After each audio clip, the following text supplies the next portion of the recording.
Introdução. E aí, galera, beleza? Vamos dar continuidade aqui. A gente parou nesses slides, né? A gente tá aqui nesse slidezinho, vamos para o nosso próximo. Só relembrando, o valor recuperável tá aí rapidinho para você lembrar. Pode ser o valor em uso, o valor de uso, ou o valor justo, que a gente chama de valor líquido de vendas, né? E a gente tem a estrutura da unidade geradora de caixa, que eu falei para vocês que é o menor grupo identificável, que eu posso dividir em departamentos, né? Eu posso dividir em departamentos a empresa, e isso daí vai fazer o quê? Com essa divisão eu posso fazer somente o impairment dessa unidade, ou desse departamento, como a gente viu, tá? Nos slides dos vídeos anteriores, beleza? Tranquilo? Vamos continuar então. Para identificar, existem alguns fatores que podem nos ajudar, os fatores internos e os fatores externos. A gente vai começar pelos fatores externos. Esses fatores externos estão aí, ó. Primeiro deles, está tudo normativo. A gente está estudando normativo, entendendo que algumas coisas do normativo eu vou pular, porque senão a gente ia ter, a nossa aula ia ter que se estender somente em impairment, né? Um normativo que tem aí, eu acho que cento e poucos itens, é muito item, são 40, mais ou menos 40 páginas. A gente vai pegar só mais a essência, que vocês vão entender do mesmo jeito como é que faz o teste, né? Quem vai estudar para concurso, estuda ele todo. Agora vamos lá, primeiro, há indicação observável de que o valor do ativo diminuiu significativamente durante o período, mais do que seria de se esperar como resultado da margem do tempo ou do uso normal. Pronto, a primeira percepção é que o valor diminuiu, que é esperado. Por quê? Porque houve aí a questão do tempo, o uso normal, né? Com o tempo, os bens tendem a ficarem pior. Você deixar, por exemplo, comprei um carro, deixa o carro parado, mesmo ele parado, ele vai se estragar. É o tempo, né? Mas usei, estou usando ele direto, vai se desgastar do mesmo jeito. Então, são indicações normais de que o bem, né, pelas suas características, ele vai diminuindo a sua potencialidade de uso. Logo, você vai notar isso, né? Então, consequentemente, com a passagem do tempo, com o uso normal, provavelmente eu sei que esse bem tende, né, a perder valor, a se deteriorar, tá? Tranquilo? Tanto é que a gente muda. A segunda percepção, mudanças significativas com efeitos ou efeito adverso sobre a entidade ocorreram durante o período ou ocorrerão em futuro próximo, no ambiente tecnológico, de mercado, econômico ou legal, no qual a entidade opera, ou no mercado para o qual o ativo é utilizado. Então, você está vendo aí o que? Existem algumas mudanças significativas, ou efeitos adversos, que vão contra, né, o próprio bem. Aí vai depender do ambiente que você, né, o ambiente que a gente está analisando. Por exemplo, o ambiente tecnológico a gente sabe que é muito rápido. Quando a gente fala de tecnologia, a gente já sabe que eu estou falando alguma coisa aqui, alguém está criando outra coisa lá. Rápido. Comprei um iPhone, já está saindo outro. O mercado, porque o mercado tem muita mudança, né?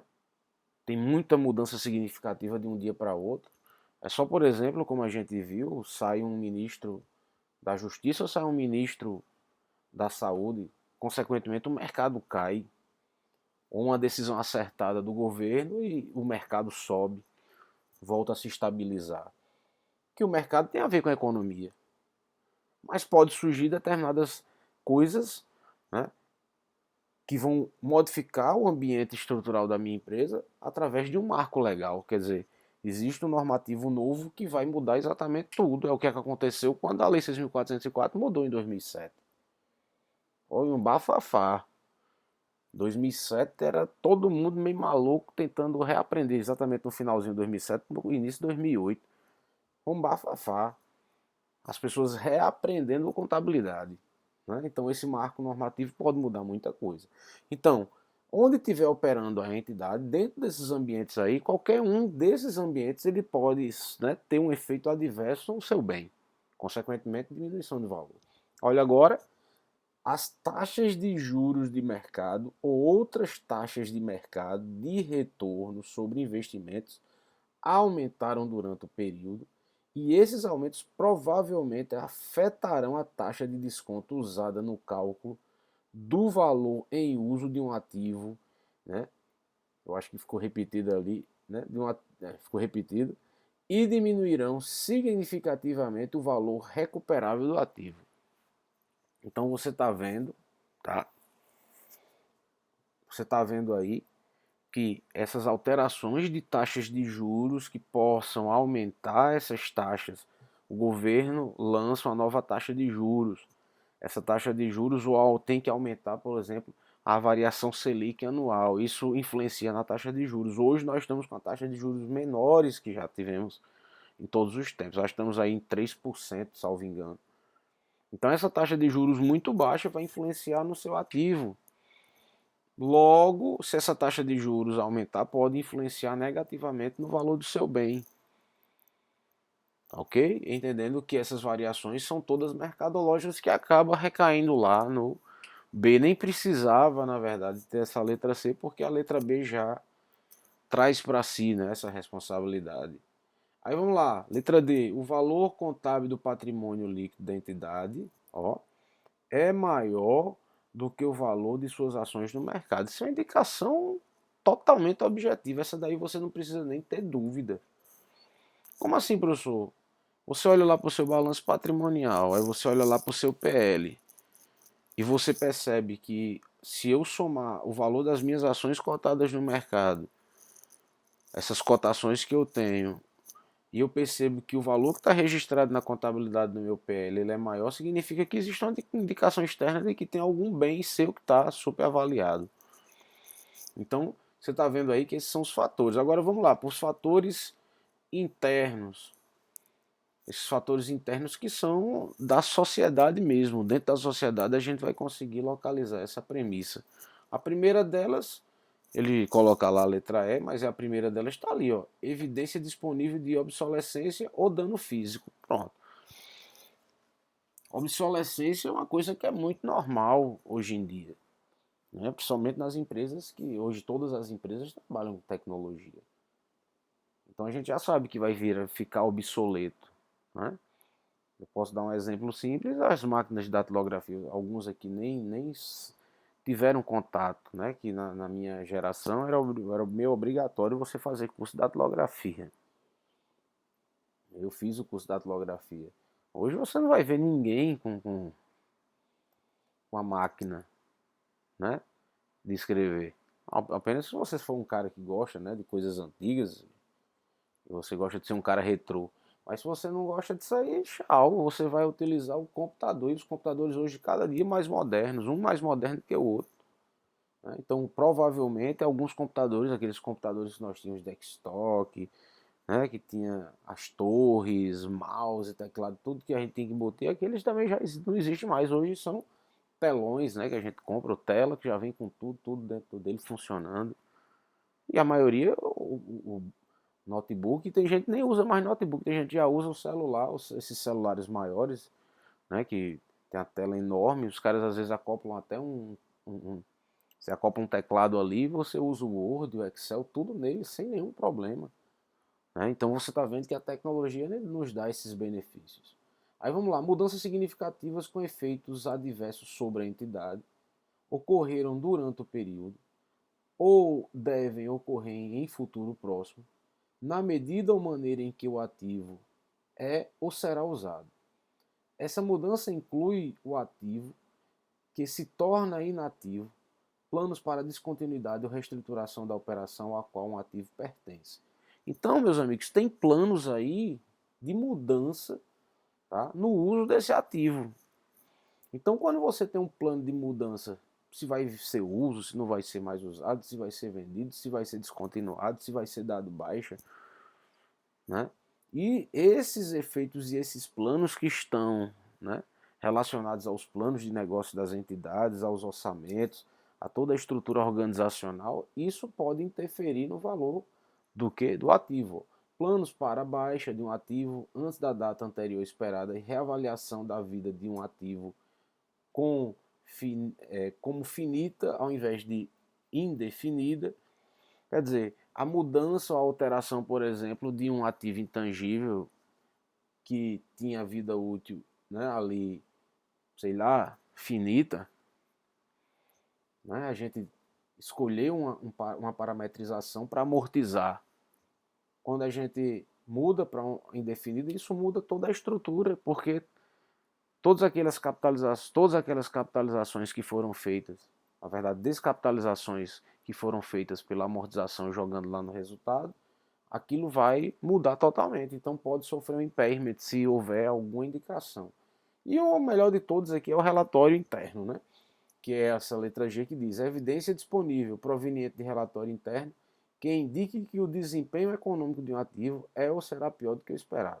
Então, os relatórios internos, que via de regra esses relatórios internos a contabilidade já vai dizer ou não, ou outros relatórios específicos do bem, né, que podem ser produzidos, que não é a missão da contabilidade produz relatórios gerais para todos os usuários, mas pode internamente ter relatórios internos que nos dê essa indicação.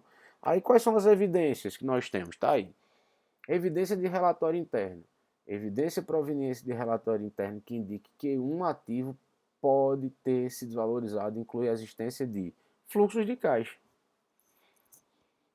para adquirir o ativo ou necessidades de caixa subsequentes para operar ou mantê-lo, que sejam significativamente mais elevados do que o originalmente orçado. Então eu vou ter que observar o orçamento e ver e averiguar se esses fluxos de caixa, tá certo?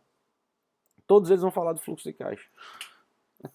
Em outras palavras, os fluxos de caixa que nós estamos acostumados a, o quê? Os benefícios de fluxos de caixa que esses bens têm, eles podem ser ou não agregados. Se, por exemplo, para utilizar ele eu vou ter que utilizar mais caixa, provavelmente ele está perdendo valor. A manutenção do seu carro, por exemplo. A manutenção dos carros a cada revisão aumenta um pouco. Por quê? O seu carro se desgastou mais, então você está gastando mais, é uma evidência de que esse bem ele já não está mais produzindo aquilo que ele realmente deveria produzir, ou ele está se desgastando porque ele produziu ou já produziu para você o que deveria produzir. Entendeu? Então, essa questão do carro e da manutenção ela é visível demais.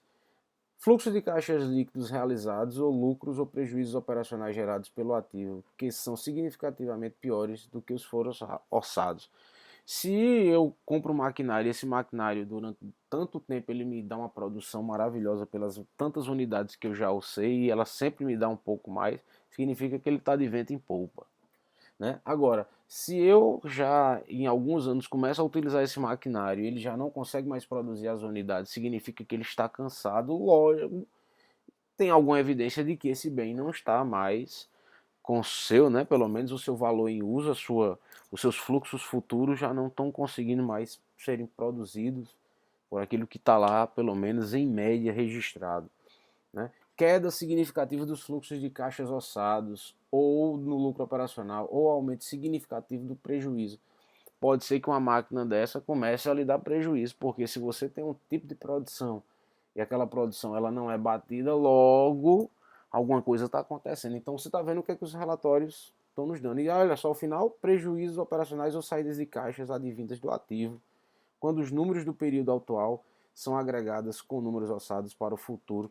Quer dizer, você está tendo aí, já deixou de ter lucro e esse sistema de máquinas, ou as máquinas, ou uma máquina, dependendo de se você está avaliando um bem só, não está mais gerando para você resultados positivos, só vai ser saída. Então, significa que esse bem está cansado, o orçamento precisa ser revisto e esse bem precisa ter uma desvalorização porque ele está lhe dando prejuízos operacionais. São indicações, e você vê que todos eles preocupados com os fluxos de caixa, logo preocupado com o valor em uso ou valor de uso. Beleza, gente?